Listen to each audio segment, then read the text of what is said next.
आता दुसरा महत्वाचा मुद्दा भाषेचा जर तुम्हाला कळला की काय वाद आहे आणि तो कसा निर्माण झाला आणि त्यासाठी आपल्याला काय करावं लागेल.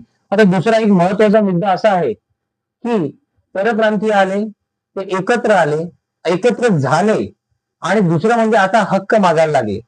त्यामुळे त्यांना हक्क आणि आपल्याला कर्तव्य म्हणजे ज्या पद्धतीने उद्योगधंदे, नोकरी असो किंवा इतर काही क्षेत्रात ते पाहुणे म्हणून आलेत परप्रांतीय आपल्या राज्यात. पण त्यांना प्राधान्य दिलं जातं. कुठे जागा असेल, नोकरी असेल, उद्योग असेल, वेगवेगळ्या ठिकाणी त्यांना मान सन्मान दिला जातो. तेच मराठी माणसाला देताना दिसत नाही किंवा राजकारणी त्याच्यावर विचार करताना सुद्धा दिसत नाहीये. तर या गोष्टीसाठी त्यांची जी एकी झाली आहे आणि आपण मराठी माणूस हा वेगवेगळ्या जात असो, धर्म असो, वेगवेगळ्या पंथात विभागला गेला. त्यामुळे त्याची जी पिछेहाट झाली, तर या मागचं षडयंत्र आहे का?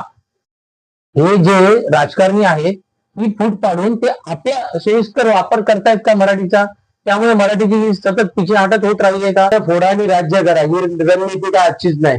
इंग्रजांनी सुद्धा तेच केलं आणि त्याची पुनरावृत्ती